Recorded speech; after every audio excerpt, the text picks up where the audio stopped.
내 눈을 감기세요. 난 당신을 볼 수 있어요. 내 귀를 막으세요. 난 그대 음성을 들을 수 있어요. 발이 없어도 당신에게 갈 수 있고, 입이 없어도 당신께 맹세할 수 있습니다. 팔이 꺾이면 난 당신을 내 마음으로 잡을 겁니다. 심장이 멎는다면 나의 머리가 울릴 겁니다. 만약 당신이 머리에 불을 지른다면 난 그대를 내 피 속에 실어 나르렵니다. 안녕하세요. 나타샤의 책 여행입니다. 이 시는 라이너 마리아 릴케가 루살로메를 위해 지은 시입니다. 이번에는 루살로메의 생애, 나의 누이여 나의 신부여를 읽어보도록 하겠습니다. 신과 길로트. 제2의 탄생이라고 불리우는 사춘기는 불안한 시기이다. 루의 사춘기는 주변의 혁명적인 기운이 그녀의 반항아적인 기질을 더욱 부추겼기 때문에 특히 불안한 가운데 진행되었다. 러시아 청년들은 평화적인 개혁을 의심하기 시작하고 점차 테러 행위로 옮아가고 있었다. 황제를 향해 총탄이 발사되고 동궁에는 폭탄이 폭발하기도 했다. 대기에는 혁신의 기운이 감돌고 동시에 루의 생활도 바뀌었다. 즉 명상하는 아이에게 고집불통의 소녀로 바뀐 것이다.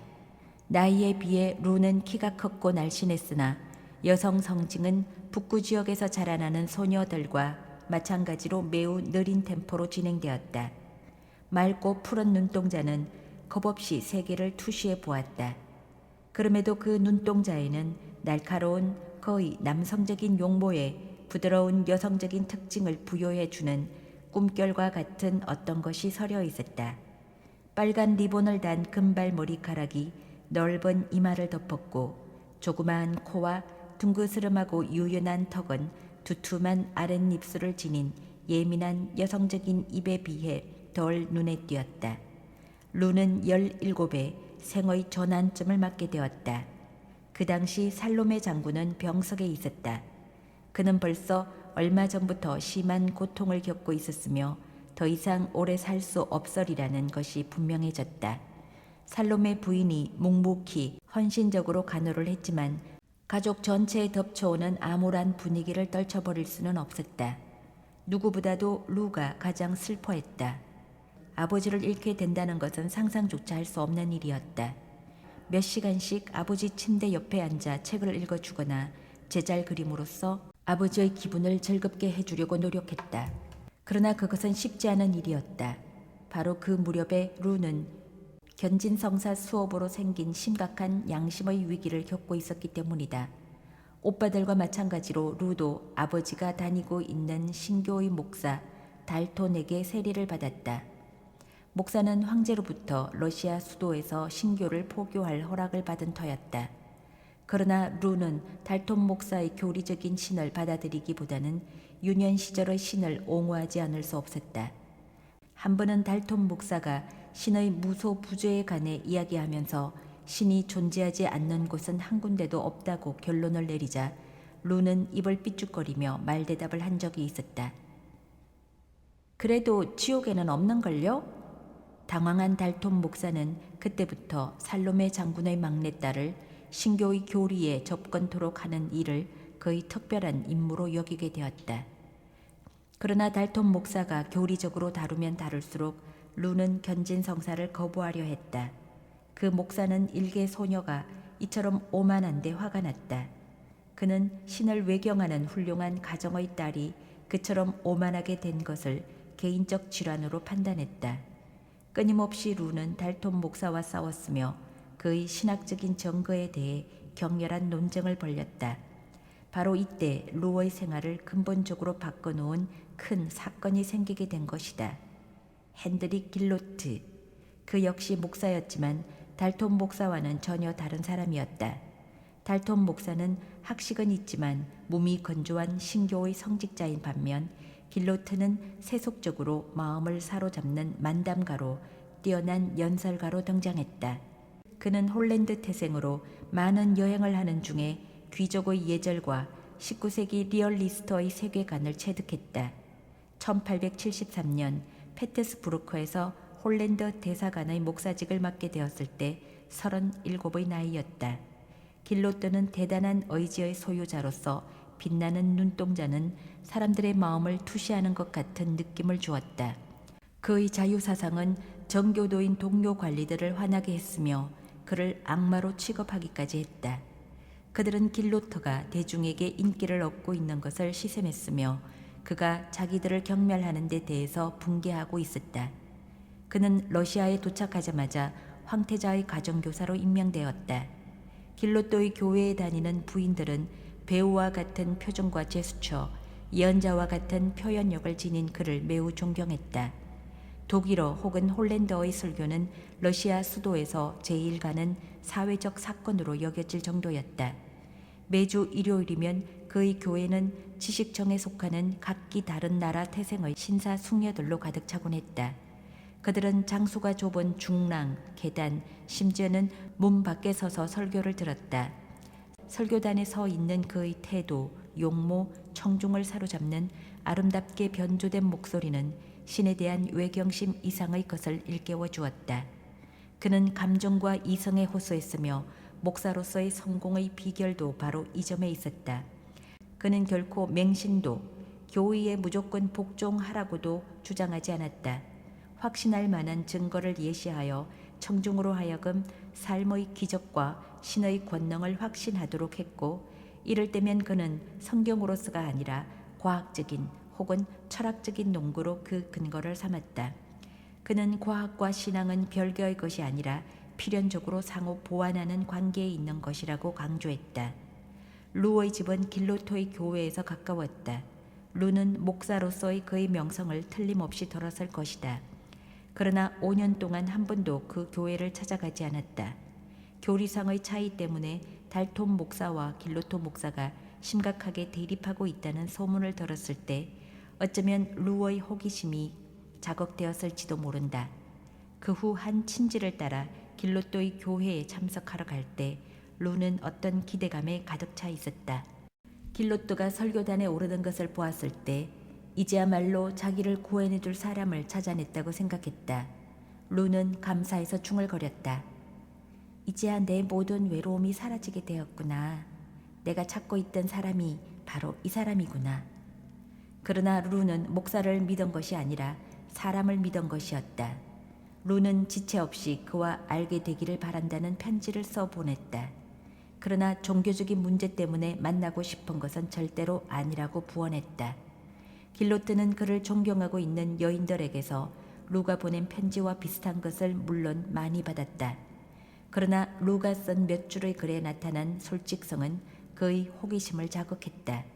루는 종교적인 조언이 필요하다는 구실을 전혀 내세우지 않았다. 루는 목사가 아니라 인간과 이야기를 나누고 싶다고 분명하게 밝혔다. 루는 그와 만나게 될 날을 초조하게 기다렸다. 어느 날 루는 가슴을 두근거리면서 길로또의 서재로 인도되었다. 손을 가슴에 얹은 채 문이 열리기를 기다렸다. 길로트가 문 지방에 나타났다. 나를 찾아온 거니? 길로트는 미소를 지으며 양팔을 벌렸다. 보호를 구하는 어린애처럼 루는 그 품에 달려들었다.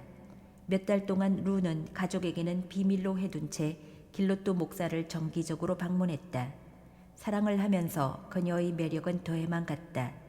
그의 서저에서 두 사람은 서로 가까이 다가섰다.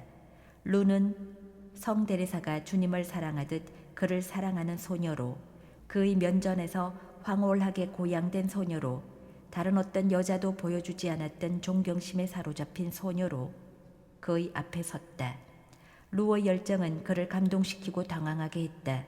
루가 자제하지 못했다고 하면 길로또는 지독한 환멸을 느꼈을 것이다. 루의 활발한 상상력은 억제되었음에 틀림없다. 길로또는 루가 제대로 교육만 받는다면 몽상 같은 것은 곧 없어지게 될 날카로운 오성의 소유임을 금방 알아차렸다. 그는 17살 소녀로서는 감당할 수 없을 만큼 루에게 풍부한 지적 자양분을 공급함으로써 조직적으로 루의 오성을 개발하기 시작했다. 또한 루는 건강을 해치면서까지 이러한 교육을 받아냈다. 어머니와 마찬가지로 깨끗하게 또박또박 기록해 놓은 푸른 노트들을 보면 길로또 목사의 지도하에 공부했던 범위나 그 심도를 짐작할 수가 있다. 한 노트를 보면 루는 종교사를 공부했고 기독교, 불교, 힌두교 및 이슬람교들을 비교 연구했음을 알게 된다. 또 루는 원시 사회의 미신 문제에 몰두하기도 했으며 종교 사회학을 연구하기도 했다. 곧 이어 루는 철학과 논리학, 형이상학과 인식론을 배웠다. 또한 루는 슐러, 칸트, 키엘케고르, 루소, 볼테르, 라이프니츠, 피에테, 소펜하우어를 점차 섭렵해 나갔다. 커다란 변화가 일어났다. 소녀는 꿈의 세계로부터 급격히 깨어난 것이다.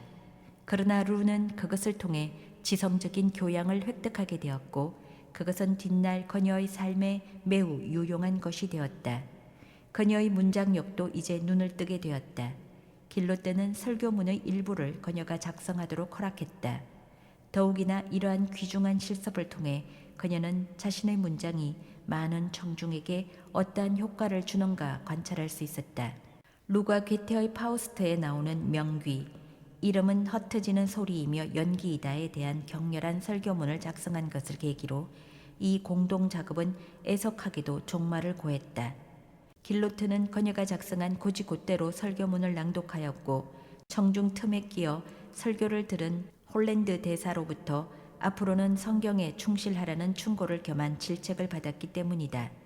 이 집중적인 정신적 훈련은 매우 가치 있는 것이었지만 이것은 심각한 결과를 초래하였다.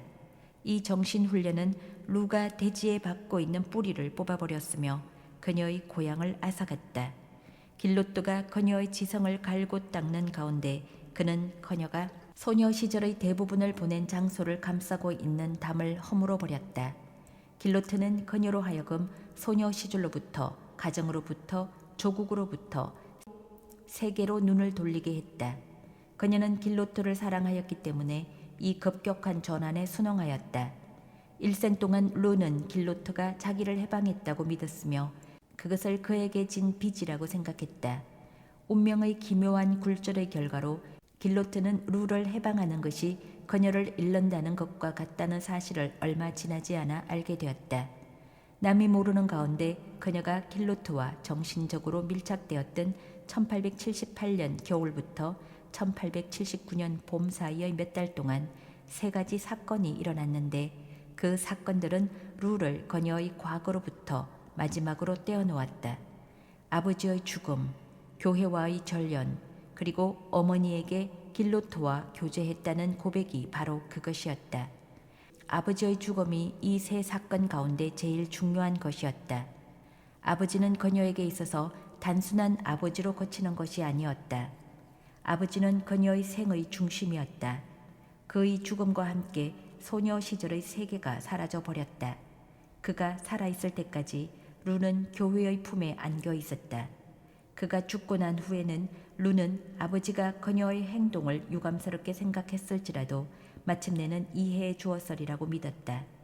그렇지만 아버지가 죽고 난 후에 루가 교회와의 절연을 감행한 것은 사실이다. 그 절연은 견진성사를 거부함으로써 표현되었으며 그것은 대담하고 엄청난 행동이었다. 어머니는 이 행동을 이해할 수 없어서 몹시 안타까워하였다. 이 사건으로 인하여 페스트부르크의 상류 사회는 남편에 뒤이어 딸을 잃은 살롬의 부인을 계속 동정하였다. 교회는 도덕의 보호자였다. 루가 교회를 떠난 행동은 그녀가 이제부터 비기독교적인 삶을 영위하겠다는 것을 의미하는 것이었다. 이러한 인상은 루가 어머니의 교우들과 함께 있는 자리에서 길로토와 남몰래 교제했다는 사실을 고백함으로써 사실임이 증명되었다. 살롬의 부인은 격분하였다. 그도 그럴 것이 길로트는 믿음성이 없어 보였으며 그가 달통과 싸웠다는 것은 누구나 알고 있었기 때문이다. 그녀는 딸이 신교에서 탈퇴한 것을 이 위험천만한 인물과 결부시켰다. 성직자들은 초치하여 길로토의 딸에 대한 범죄를 탄핵하였고 그에게 책임을 묻겠다고 위협하였다. 길로트는 모든 비난을 일축하고 루에 대한 그의 책임을 절대로 회피하지 않을 것이며 루를 떠맡겠다고 당당하게 맞섰다. 또한 그는 살롬의 부인에게 이미 일어난 일에 대해 소상하게 설명하고 딸의 천재적 재능을 찬양하고 앞으로는 딸의 교육을 지도할 수 있도록 허락해 줄 것을 요청하였다. 점차 길로트는 어떤 부당한 일도 일어나지 않았다는 사실을 부인이 확신하도록 만들었다. 학문을 금지하는 것을 그가 얼마나 애통해 하는가를 부인에게 자세히 털어놓았다. 결국 살롬의 부인은 긴 망설임 끝에 그리고 무거운 마음으로 설득에 넘어갔고 루는 자유를 위한 싸움에서 한치 더 전진하게 되었다. 이 일이 있은 몇 달 동안 이미 친숙했던 루와 길로트와의 관계는 한층 진지하게 되었다. 그러나 길로트와 함께 있을 때 느끼는 그녀의 넘쳐 흐를 듯한 감정과 길로트가 그녀에게 요구하는 엄격한 정신적 규율은 그녀의 힘에 부친다는 것이 드러났다. 그녀는 기절 정세를 종종 보였다. 한 번은 길로트의 무릎에 앉아 있다 의식을 잃었다. 그녀는 부당한 행위는 일어나지 않았다고 강조한다. 그러나 어쨌든 18살이나 된 처녀가 존경하는 그리고 그녀에게 매혹된 남성의 무릎 위에 앉는다는 것은 위험한 상태로 들어가는 것이다. 루어의 감정이 제 아무리 순진한 것이었다 할지라도 길로트는 성자가 아니었기 때문이다. 그녀가 그에게 성자의 역을 부여했다 하더라도 그 목사가 거의 제자에게 기울인 친근한 호의는 오래되지 않아 사랑으로 변모하였다. 그의 방에서 일하던 어느 날 그가 갑자기 그녀를 포옹하면서 사랑을 고백하고 아내가 되어달라고 속삭였다. 루는 깜짝 놀랐다. 다시금 한 세계가, 이성과 정신의 세계가 무너졌다. 한 신이 또다시 쓰러졌다. 모든 것이 변했고 그녀의 애정은 순박성을 잃었다. 그녀는 저 멀리서 울려나오는 피의 소용돌이를 들었고 열정을 쫓는다면 패배한다는 것을 알았다. 의지력을 총동원해 그녀는 일어나 길로트를 떠났다. 항상 그를 사랑할 것이나 마음속에 간직하고 있는 그의 모습이 부서지기 전에 그의 곁을 떠나야겠다고 결심한 것이다. 길로트의 아내가 되는 것을 그녀가 거부한 데는 물론 그 밖의 이유도 있다. 그 하나는 연령의 차이였다. 길로트는 43살, 그녀는 겨우 18살이었다. 그 다음 그가 기혼자이고 그녀와 나이가 거의 같은 두 딸의 아버지란 점이 마음에 들지 않았다. 그리고 길로트는 그녀에게는 신을 대신하는 사람이었다. 그렇지만 그가 가정을 가진 점이 그녀가 이 청혼을 받아들이는데 결정적인 방해 요소가 되지는 않았을 것이다. 그녀가 거절한 근본 원인은 그녀 스스로 결혼을 할 만큼 성숙하지 못했다고 느꼈다는 점이다. 그녀의 길로트에 대한 애정에서 고통스러운 점은 그녀가 어린이로서 사랑하고 있다는 점이었다. 그녀 속의 여성이 꿈틀거리고 있었지만 깨어나지를 못했다. 풍부한 경험을 쌓은 길로트는 이것을 예견하였을 것이며 그래서 비밀리에 준비 작업을 하였던 것이다.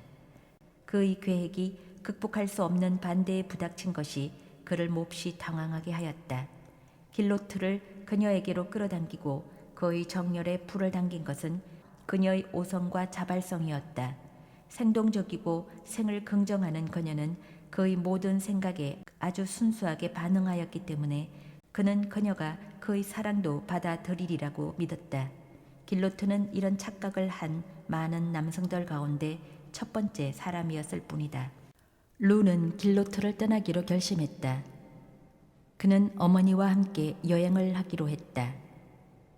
그런데 여권 없이는 여행할 수 없고 견진 성사를 치르지 않고서는 여권을 발급받을 수 없다는 사실이 밝혀지자 루는 난감해졌다. 이 난관에 루는 다시 길로트의 도움을 청했다. 그는 살롬의 모녀가 홀랜드로 가면 친구의 교회에서 견진 성사를 베풀어 주겠다고 제안하였다. 이 제안이 받아들여져 1880년 5월 홀랜드의 어느 작은 시골 교회에서 묘한 의식이 벌어졌다. 일요일 예배가 끝나고 농부들이 이미 교회를 떠나간 후 루는 제단 앞에 무릎을 꿇고 교회의 충실한 일원이 될 것을 서약하였다. 그녀가 이전에 이 서약을 거부한 것을 상기한다면 이 의식은 기회주의적인 냄새가 물씬 풍긴다. 길로트가 이 서약을 받았다는 것도 또한 염두에 두어야 한다. 그녀는 기독교의 집단에 대해서라기보다 길로토에게 복종을 서약하였던 것이다. 길로토와 살로메 부인이 이 의식의 유일한 목격자였다. 이 의식은 홀랜더어로 진행되었기 때문에 살로메 부인은 이 의식을 이해할 수 없었다. 이것은 다행스러운 일이었다. 진행이 결혼식과 아주 흡사하였기 때문이다. 내가 너의 소청을 들어주겠으니 두려워하지 말라. 나는 너를 나의 이름으로써 부르노니 너는 나의 그시로다. 루는 떨면서 길로토가 축복해주는 이런 말을 들었을 때 그녀가 아무리 멀리 그에게서 떨어진다 할지라도 그가 그녀의 생의 일부분으로 남아 있으리란 것을 인식했다. 길로토는 그녀의 이름 리올라를 발음하는 것을 힘들어했다. 그래서 그는 놀랍게도 러시아식도 독일식도 아닌 루라고 불렀다. 이때부터 루가 그녀의 이름이 되었다. 길로토가 그녀를 이 이름으로 불렀기 때문이었다. 소녀 시절과 함께 과거의 이름도 그녀는 뒤에 내동댕이 쳤다. 길로토가 성직자와 애인의 이중 역할을 애써 연출하는 것을 관찰하면서 그녀는 이 견진 성사와 함께 그와의 이별이 시작되었다는 것을 의식하였다. 마음속 깊이 그녀는 고마움을 느꼈다. 그녀는 그에게 많은 빚을 지고 있었기 때문이었다. 소녀와 처녀기의 전환점을 넘어서는데 그는 그녀를 도왔고 그녀의 오성을 훈련시켰고 또 세계를 실제로 인식하도록 이끌었고 잠들어 있는 그녀의 여성을 개발하였다. 그리고 또 그는 그녀를 해방하였으며 교회의 축복을 줌으로써 자유애로의 여건을 선사하였다. 길로토의 내부에는 망감이 교차하였을 것이다. 그녀를 아내로서 소유하려고 열망하고 있는데 반해 그가 연모하는 여인은 그를 영원히 떠나려고 하였던 것이다. 패스트 브로크로 이제 공허하고 의미 없는 위치로 복귀해야 한다는 사실이 그에겐 정오스러웠다. 이 순간 그도 루에게 반해버린 남자들의 대부분이 느꼈던 것과 마찬가지로 사랑과 정오가 같은 줄기에서 연유하는 것이며 낙심한 가슴엔 쓰라림과 원한이 쌓인다는 것을 느꼈을지도 모른다. 목사로서 길로트는 루에게 축복을 내리고 그녀를 용서할 수 있었지만 남성으로서 그는 그럴 수 없었던 것이다. 취리히에서 로마로 1880년 9월 살로메 장군의 미망인과 19살 난 딸이 취리히에 도착했다. 이번이 초행은 아니었다. 장군이 살아있을 때 이 가족은 가끔 스위스에서 휴가를 보냈었고 또 얼마 전에 페스트부르크에서 가깝게 지내던 사람들이 취리히 근교에 집 한 채를 구입하였었다. 그들은 이 두 여성이 집을 구하는 데 도움을 주었다. 취리히는 그 당시 국제적으로 유명한 대학 도시였고 분주한 상업의 중심지로 발전하였으며 세계에서 가장 세계주의적인 도시라는 명성을 자랑하고 있었다. 이 도시의 명성은 주민들의 뛰어난 근면뿐만 아니라 아름다운 취리히 호수와 경치가 빼어난 알퍼서 산맥 사이에 위치하고 있다는 점에서 기인한다. 리마 강변 양쪽에 자리 잡은 유서 깊은 교회와 수도원은 시가 중심지를 한 폭의 그림으로 만들고 방문객으로 하여금 주민들이 지켜오는 강력한 기독교 전통을 뇌리에 떠오르게 한다. 기도하며 일하라는 아득한 시절부터 취리 시민들의 모토가 되어 있었다. 기도하며 일하라의 일하라에 아마도 더 악센트가 주어지긴 하지만 열심히 일하고 만족할 줄 알며 신에 대한 외경심에 투철한 시민들은 수많은 여행객이 찾아들어 도시가 항상 넘치는 것을 보고 걱정하지 않을 수 없었다. 황제, 황후, 왕, 영주, 예술가, 문필과 망명객, 혁명가들이 이곳에서 휴식과 도피처를 찾았고 종종 아주 기이한 행동을 저지르기도 하였다. 로마노프가의 사람들이 취리히에서 얼마간의 시간을 보냈고 취리히를 중심으로 레닌은 볼세비키의 혁명의 마지막 계획을 구상하였다.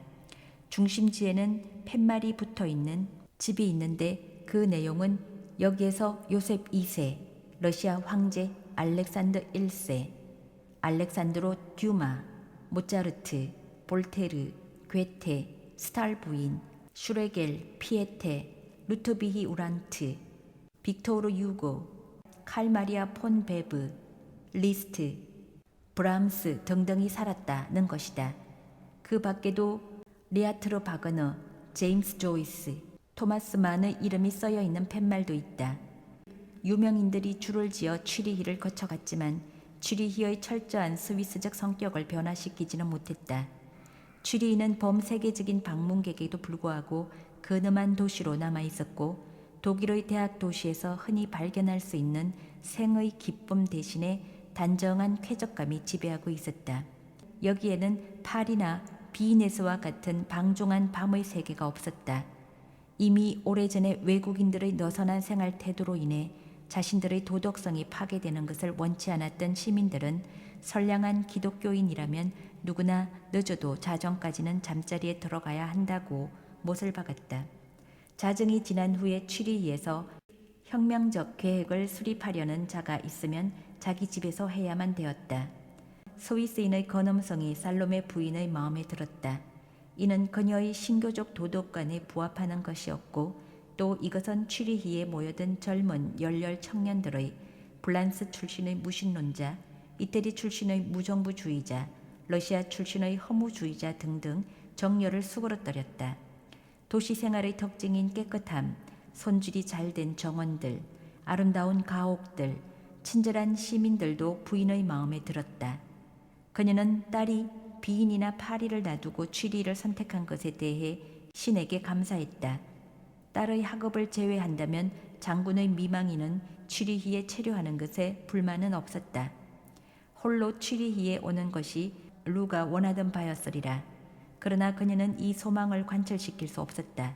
살로메 부인은 딸이 여성 보호자 없이 여행한다는 것을 철저하게 반대하였으며 다른 마땅한 보호자가 없었기 때문에 자신이 몸소 여행길에 올랐던 것이다. 루는 마지못해 따라온 격이 되었다. 그녀에게 있어서 충고를 해주고 보호자 역할을 하는 부인 동반자의 존재란 전통적 예법에 불과한 것이었으며 또 그녀는 길로트를 대할 때의 나무랄 데 없는 태도를 통해 스스로 조심할 줄 안다고 증명한 것으로 믿었다. 그러나 어머니는 바로 길로트와의 사건으로 인해 딸의 장래를 걱정했던 것이다. 살로메 부인은 루의 결백함을 믿긴 하였지만 딸이 결혼하는 것이 그것도 빠르면 빠를수록 좋다는 생각을 갖게 되었다. 이 문제에 대해 루는 어머니를 안심시킬 수 없었다. 이와는 반대로 루는 결혼을 약간 다르게 생각하였다.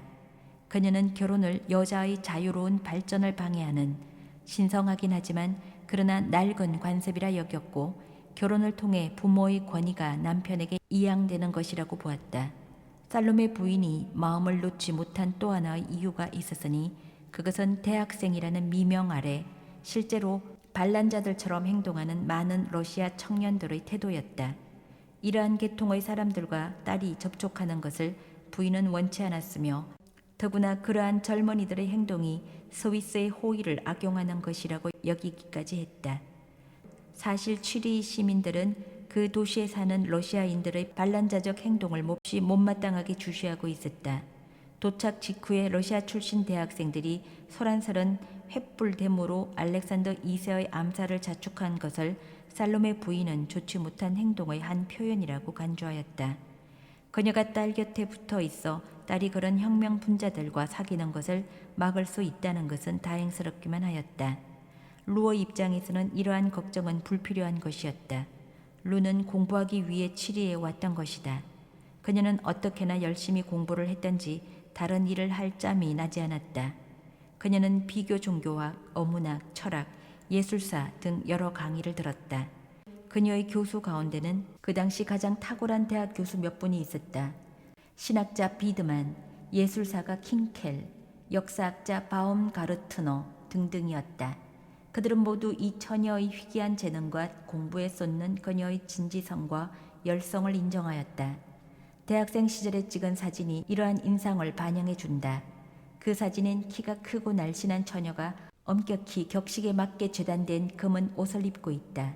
그 옷은 목까지 단추가 채워져 있고 칼라와 소매단의 레이스를 제하곤 아무런 장식품도 갖추지 않은 것이었다. 루는 이 옷을 수녀복이라고 불렀고 취리히 여대생들이 즐겨 입던 의복이라 표현했다. 어쨌든 이 옷은 그 당시 여성들이 입던 볼록하고 술이 달린 평상복과는 전혀 다른 것이었다. 눈에도 확 띄는 것은 그녀의 얼굴이다. 단정히 뒤로 빗어 넘긴 갈색 머리로 둘러싸인 넓은 이마, 카메라를 똑바로 응시하고 있는 깊숙한 푸른 눈, 부드럽고 꽤나 육감적인 입, 예쁜 턱. 그러나 그렇게 아름다운 얼굴은 아니다. 그도 그럴 것이 남자다운 넓은 이마는 결코 여성의 것은 아니다. 그러나 의심할 여지 없이 특이한 얼굴이었다. 이 시기 그녀에 대한 제일 좋은 인물 묘사는 비드만 교수에 의한 것이다. 그때 교수는 학문의 완숙한 경지에 이르러 있었다. 그는 그녀를 잘 알게 되었고 그녀의 삶에 직접적인 관련을 가졌다. 그녀를 높이 평가한다는 표시로 그는 기독교의 도구말한 자기의 저서에 정신이 모든 사물을 신성의 깊이로 규명할진저란 경구를 적어 그녀에게 선사하였다. 그리고 루어의 어머니에게 보낸 편지에 그는 다음과 같이 적고 있다. 댁의 따님은 찾아보기 힘든 여성입니다. 어린이다운 순박함과 감각의 순수성, 동시에 정신의 어린이답지 않은 거의 비여성적인 방향, 의지의 독립성을 갖춘 금강석입니다. 이 말을 사용하는 게 주저스럽습니다. 거칠의 인사말 같이 들리기 때문이지요. 저는 존경하는 어느 누구에게도 거칠의 칭찬의 말을 하지 않습니다. 더구나 한 젊은 여성에 대해서는 말할 나위도 없지요. 그 여성이 곱게 성장하는 것을 진심으로 바라고 있으며 거칠의 말로 그 여성에 대해 제 자신 죄를 짓지 않나 두려워하기 때문입니다. 루어의 강한 의지력에 깊은 감동을 받은 사람은 비드만 교수뿐만이 아니었다. 그녀의 지성적인 정직과 힘, 학업하는 중에 몸에 밴 엄격성은 그녀와 접촉한 모두가 감지할 수 있었다. 사람들은 그녀를 경탄했고 한편 두려워했다. 많은 사람들은 그녀가 나이에 비해 너무 개성이 뚜렷하다고 비판하였고 여성적인 관심을 갖추지 못했다고 비난하였고 지나치게 자아에 집착한다고 보았고 그녀가 남의 가슴 속에 일깨우는 감정에 대해 너무 무관심하다는 점을 못마땅히 여겼다. 그들은 그녀의 활력이 지성에서 솟아나는 것이라고 그녀의 의지가 너무 남성적이라고 비난하였다. 그 밖에도 사람들은 그녀가 너무 집중해서 공부하고 자신의 체력을 과대평가한다는 것을 곧 알게 되었다. 정신적인 과로와 육체적인 허약 정세는 루가 취리히로 떠나기 전에 이미 나타났었다. 길로터의 지도를 받으며 공부할 때 그녀가 기절한 적이 있었다. 이제 그 정세는 자주 나타났다. 그녀는 피곤하고 창백해 보였고 그리고 놀랍게도 각혈을 자주 했다. 스위스에 도착한 지 1년이 채 지나기 전에 살롬의 부인은 딸이 중병에 걸렸다는 사실을 알게 되었다. 그녀는 딸을 데리고 요양지를 찾아다녔다. 딸이 식이요법을 지키고 안정을 취하도록 보살폈으나 아무런 도움도 되지 않았다. 루어의 정신이 계속 휴식 없이 움직이고 있는 반면 그녀의 육체는 현저하게 허약해졌다. 마침내 전지 요양만이 딸의 건강을 회복시킬 수 있으리라는 결론에 도달했다. 의사는 겨울 동안 스위스에 머무르지 말고 남쪽으로 여행할 것을 권유하였고 이태리가 체류지로 선정되었다. 이리하여 살롬의 부인과 병든 딸은 1882년 1월에 로마를 향해 길을 떠났다. 얼마간 이태리에 체류할 결심이었다. 거기에서 루는 사건의 소용돌이 속으로 끌려 들어간다. 그것은 그녀나 그녀의 어머니 모두 예견하지 못하였던 것이다. 한편의 시가 운명을 바꾸는 것이다. 많은 젊은이들과 마찬가지로 루도 시를 썼다. 그렇지만 그녀는 내적인 정신의 충동에 따랐지 일시적인 기분이나 감상적인 두취에 따른 것은 아니었다. 이념을 표현하기 위해 고뇌의 의미나 생의 찬란함과 같은 심오하고 우주적인 이념을 표현하기 위해 그녀는 시를 썼었다. 자작시 몇 편을 그녀는 킹켈 교수에게 보인 적이 있었다. 킹켈 교수의 예술사 강의를 수강하고 있을 때였다. 고트프리트의 킹켈은 존경할 만한 노신사로 1848년 혁명 당시 독일의 지도적 인물이었는데 시도 썼었다. 루어의 시는 그의 눈에 들었다. 그녀의 시 생의 기도가 특히 그에게 감동을 주었는데 그 시는 다음과 같이 격앙된 어조로 시작된다. 그렇지, 친구와 친구의 우정같이 내 그대를 사랑하지. 수수께끼의 삶, 내 그대 품에서 환희하거나 눈물을 흘리거나 그대 나에게 행복을 주거나 아픔을 주거나 아랑곳 없이.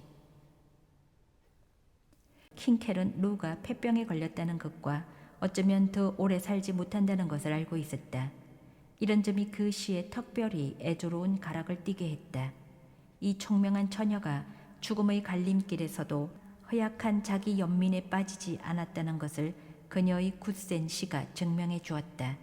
루가 건강상의 이유로 로마로 여행하려 한다는 말을 들었을 때 킹켈은 오랫동안 절친한 사이로 지내오던 말비다 여사에게 보내는 소개장을 써주었고 말비다에게 삶을 아주 사랑하지만 죽음에 가까이 다가선 루를 돌보아 줄 것을 부탁하였다. 말비다 폰 마이센부크 여사는 독일 여성운동의 위대한 인물 중의 하나인데 60대 후반이었다. 그녀는 유서 깊은 귀족 가문 출신임에도 불구하고 근심 걱정 없는 편안한 생활을 박차고 가족들의 반대를 무릅쓰며 1848년 혁명의 핵심 그룹인 사회개혁파에 가담하였다. 이상주의자인 그녀는 여성도 고등교육을 받을 권리를 가져야 한다고 투쟁했으며 사회 정의의 열렬한 옹호자로서 두각을 나타냈다. 그녀의 다정한 성격, 가난하고 억압받는 사람들에 대한 동정, 그리고 정치적 자유의 쟁취에 정열적으로 가담하는 용감성으로 말미암아 말비다는 1848년 혁명 지도자들과 깊은 연관을 맺었다. 혁명이 실패하자 그녀는 다른 사람들과 마찬가지로 고향을 떠나 망명길에 오르지 않으면 안 되었다. 그녀는 몇 년 동안 영국에서 가정교사로서 어렵게 생계를 이어나갔다. 후에 그녀는 유명한 러시아 작가이며 사회 비평가가 된 알렉산더 헤르첸의 딸인 올가의 교육을 맡았다. 어디건 간에 인간의 자유가 위협받는 곳이면 말비다는 소리를 드높였고 붓을 휘둘렀으며 연설하고 피압박자들의 운명을 어떻게 개선할 것인가에 대해 자기의 의견을 제시하였다. 그녀의 혁신적인 노력은 유럽 혁명주의적 선구자들로 하여금 그녀를 사랑하고 경탄케 하였다. 그녀는 모두들 알고 있었다.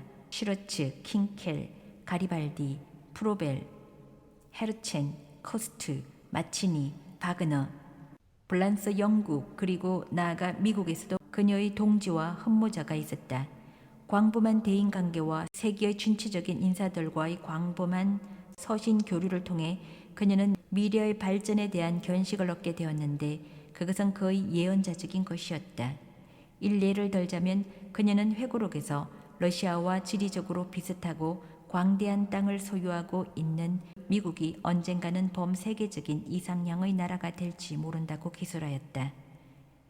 그녀는 리하르트 바그너와 특별히 친숙하게 지냈는데 그것은 바그너의 음악이 새로운 시기의 태동을 알리는 것이기 때문이었다. 말비다는 바그너의 최초의 그리고 열렬한 애호가 중의 하나였으며 바그너가 파리에 살면서 어려움을 겪을 때 많이 도와주었다. 이때부터 이미 그녀는 그의 활동을 깊이 이해를 가지고 주시하였고 1872년 바이로이트에서 바그너가 친구들에게 둘러싸여 패스트쉬필 하우스의 정초를 놓는 그 역사적 순간의 목격자이기도 하였다. 그때 말비다는 청년 프리드리 니체를 알게 되었는데 니체는 그 당시 바그너의 가장 충실한 추종자였다. 진지한 얼굴을 한 그 젊은 교수는 말비다에게 깊은 인상을 주었다. 그가 얼마 전에 발표한 저서 비극의 탄생은 큰 반향을 불러일으켰다. 특히 니체는 피아노 즉흥곡을 연주하여 말비다의 마음을 사로잡았다. 말비다는 그러한 음악적 영감을 지닌 사람이 학자가 된 것이 유감이라는 바그너의 의견에 동조하였다. 후에 말비다가 이태리에 정착했을 때 니체가 지독한 편두통에 시달리고 있어 일을 하는데 큰 지장을 받고 있다는 얘기를 들었다. 모성에 닿은 근심으로 말비다는 니체에게 이태리로 와서 그녀의 보호 밑에서 건강을 되찾도록 하라고 초청하였다. 니체는 이 제안을 기꺼이 받아들이고 자신과 똑같이 휴식과 보호가 필요한 친구 두 사람을 데리고 가도록 허락해 줄 것을 요청하였다. 하나는 법학도였고 다른 하나는 파울 레라는 이름의 철학자였다. 말비다는 승낙하였고 1876년 겨울을 나폴리만을 굽어볼 수 있는 소렌트의 한 아름다운 별장에서 이 세 청년과 함께 보냈다. 그의 이상적인 생활이었다. 오전에는 모두 각자 일을 하였다. 니체는 인간적인 너무나 인간적인을, 레는 도덕적 느낌의 기원을 집필하였다. 오후엔 나폴리의 아름다운 교외로 도보로 혹은 마차를 타고 산책을 즐겼고 저녁에는 시를 낭송하거나 담수했다. 말비다가 오랜 방황 끝에 마침내 살아있는 시로서 영혼의 미적 요구를 충족시켜주는 유일한 도시인 로마에 정착하자 콜로세움 곁에 위치한 그녀의 살롱은 여러 나라 출신의 문필가, 음악가, 예술가, 정치가들의 집결지가 되었다. 그들은 시대의 가장 고결한 인물 중의 하나인 그녀를 경모하려고 찾아왔다. 말비다의 주저인 한 이상주의 여성의 회고록은 정신과 양심 사이에 드물게 이루어지는 조화를 보여준다. 말비다를 찾아오는 사람 중에 블란스 작가 로망 롤랑도 끼어 있었는데 롤랑은 그녀를 다음과 같이 묘사하고 있다. 조그만 체구의 부인, 복장과 행동은 겸손하다. 눈은 큰데 그녀의 조그만 몸체에 비해 힘이 있어 보인다. 튀어나온 눈알의 눈조리개는 맑은 하늘색이고 얼굴엔 풍상을 겪은 자국이 없었다. 상당히 육중한 코, 넓은 입, 뼈대가 굵은 얼굴과 턱. 그녀의 얼굴의 특징은 남자들에게서나 볼 수 있는 입 언저리의 주름살이었다. 로마에 있는 그녀의 살롱에는 보라색 커튼이 드리워져 있었고 은빛 화분 속엔 아네모네가 피어 있었으며 전면에 흰 박은의 흉상이 있었다. 이 꽃들의 조직은 흰 머리를 검은 스카프로 단단히 뒤로 동여맨 조그만 그 노부인의 회청색 눈보다 섬세하지 않았고 투명하지도 않았다. 그 부인은 나에게 미소를 보내며 침착하고 재빠른 그러나 소리가 나지 않는 걸음걸이로 다가와 나의 손을 잡고 맑은 눈길로 나를 꿰뚫었다. 그 눈길은 사람의 영혼을 파고드는 듯하였다. 그녀는 전 생애를 정신의 영웅들과 거인들과 함께 보냈고 불안과 절망을 그들과 함께 견뎌냈다. 모두 그녀에게 진심을 토로했으며 그 어느 것도 그녀의 사고를 허리게 하지 않았다. 루는 이 비범한 부인과의 상봉을 초조하게 기다렸다. 루는 말비다의 회고록을 감명 깊게 읽었고 출신과 교육에 있어서 자신과 비슷한 처지의 그 부인이 자신의 이상에 알맞는 삶을 꾸려가기 위해 온 세상과 용감히 투쟁해온 점을 이해하였다. 루와 마찬가지로 말비다도 자신의 가족과 신분이 갖는 편견에 대해 용감히 싸운 사람이었다. 교회에서 뛰쳐나온 것도 위대한 사랑의 기쁨과 슬픔을 경험한 것도 루와 같은 점이었다. 말비다의 저서 가운데 여러 장면에서 루는 그 책을 자기 자신이 쓴 것이 아닌가 하고 착각했을 정도였다. 로마에 도착한 직후에 그녀는 말비다의 집을 찾아 나섰다. 그리고 거기에서 뜨거운 환영을 받았다. 친딸이나 되는 듯이 말비다는 루를 맞아들였다. 격이 없는 대화를 통해 폭풍우 속의 과거를 가진 조그만 노부인과 생과 사의 갈림길에 처한 젊은 처녀는 서로를 알게 되었다. 말비다는 루와 몇 마디를 나누지 않았는데도 루의 관심사와 이상이 자기와 매우 비슷하다는 것을 느꼈다. 이것은 말비다의 회고록을 읽을 때 루가 느꼈던 것과 흡사한 감정이었다. 저는 당신과 같은 젊은 여성에 대해 이렇게 깊은 애정을 예전엔 느낀 적이 없습니다. 당신이 나를 향해 다가왔을 때 내 자신의 청소년기가 부활하는 것을 보는 듯한 느낌이었지요. 그러나 말비다의 이 판단이 잘못되었다는 것은 곧 밝혀졌다. 그 당시 루와 마찬가지로 그녀도 그들의 개성과 생의 목표를 깊은 심년이 갈라놓고 있다는 것을 미처 알아차리지 못했다.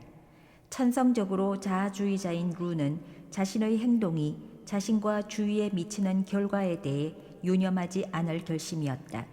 그러나 자선적인 이상주의자 말비다는 아무에게도 피해를 주지 않는 경우에 한해서 자신의 목표를 추구했다.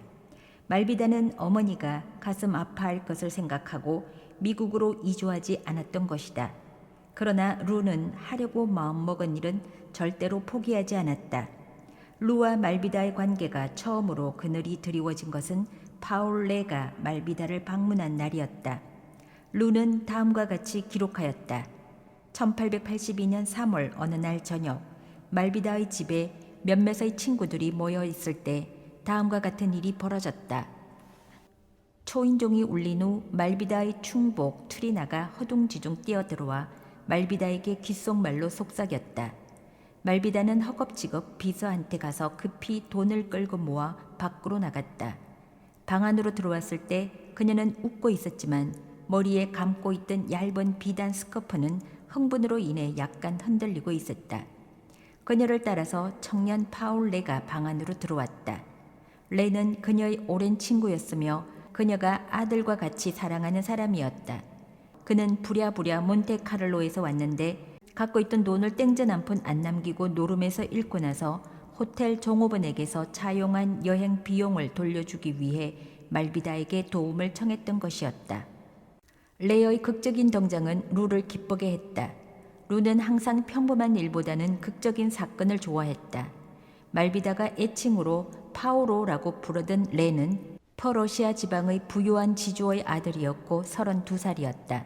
그의 취향은 철학으로 기울었으나 부친이 원하는 바에 따라 법학을 전공하였다. 그러나 보불 전쟁에서 부상을 입고 나서 레의 법률가로서의 경력은 끝을 맺었다.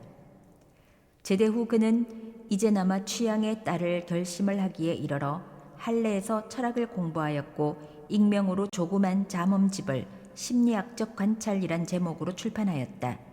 이 책이 계기가 되어 니체와 교분을 맺게 되었다. 니체는 그를 매우 숙고하는 사람, 쇼펜하우어 같은 사람이라고 불렀다. 레를 아는 사람들은 모두 그의 상냥함과 넓은 아량을 칭찬했다. 그는 겸손하였고 약간 아이러니가 섞인 유머 감각을 지니고 있었다.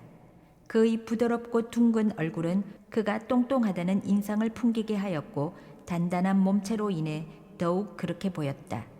외모로 보아 그는 보잘것이 없었고 명랑하게 긴장을 풀고 있을 때에도 슬픈 분위기가 그를 감싸고 있는 듯 하였다. 그는 유태인이었고 격렬하다 못해 거의 병적인 자아 혐오에 시달리고 있었다. 그를 아주 잘 알게 된 후 루는 혈통에 화제가 다다르면 레의 개성이 와해되는 것을 보는 것이 끔찍스럽다고 기술하였다. 철학자로서 그는 우선 쇼펜하우어파였으나 쇼펜하우어의 비관론보다 더 깊이 나아갔다.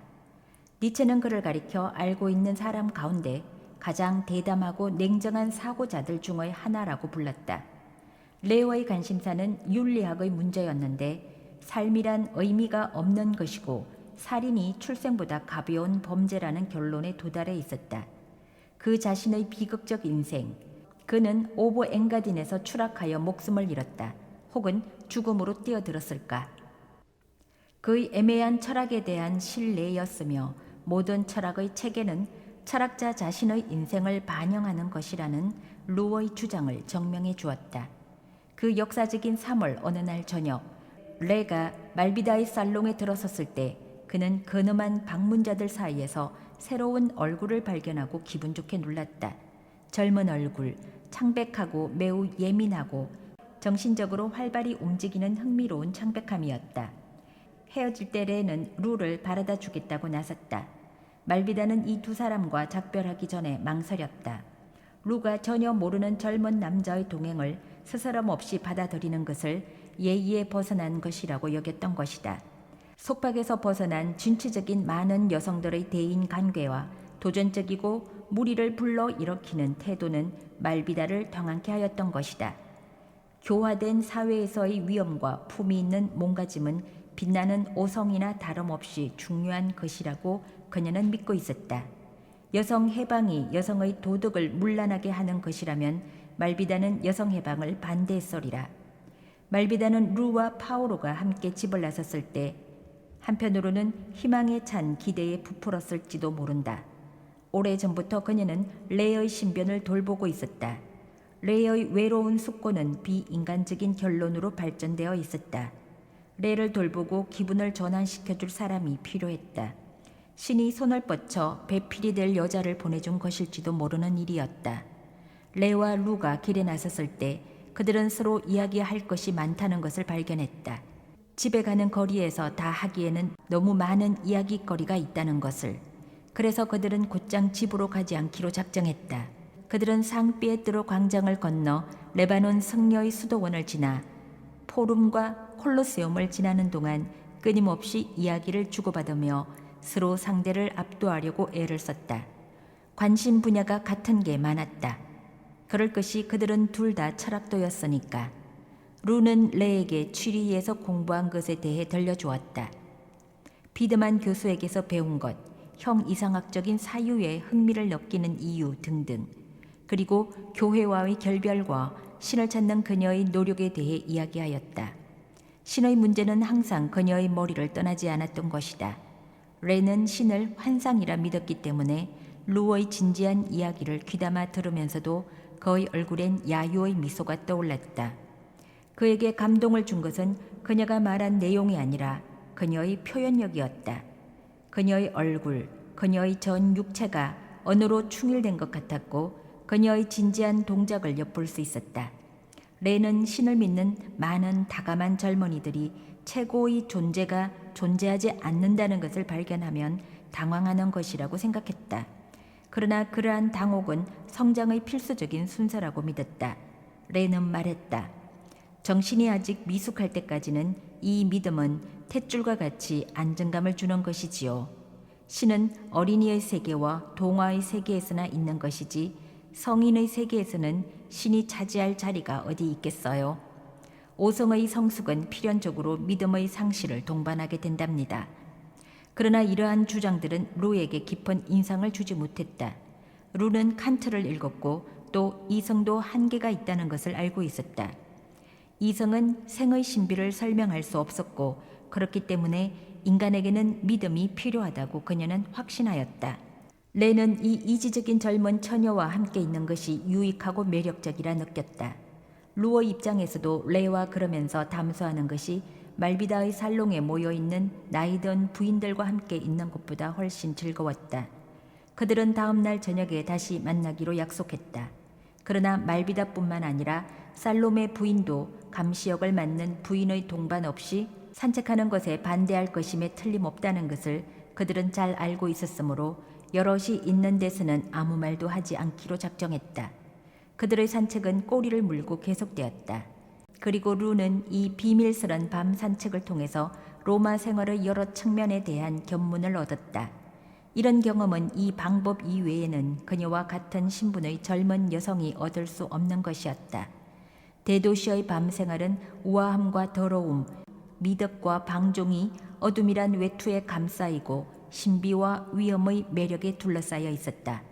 행상인, 밤의 여인들, 이브닝 드레스를 펼쳐 입은 밤의 활락을 쫓는 사람들, 남편을 동반한 소시민 아낙네들, 남녀 보헤미안들, 취한 병사들, 공원의 벤치에 포옹하고 있는 쌍쌍 등등. 그리고 도처에 고대의 유적이 있었는데 그것들은 황도 로마, 영원한 로마, 기독교의 중심지 로마의 영광을 말해주었다. 로마를 뒤에서부터 읽으면 아모르, 즉 사랑의 도시가 되는 것이다.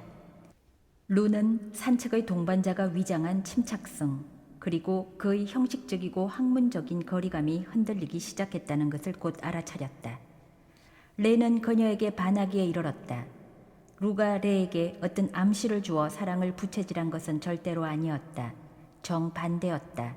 루는 그녀의 생에 있어서 사랑이란 장은 이미 끝났으며 길로트가 그녀의 위대하고도 유일한 사랑이었다는 것을 오해가 생기지 않도록 분명히 레에게 밝혔다.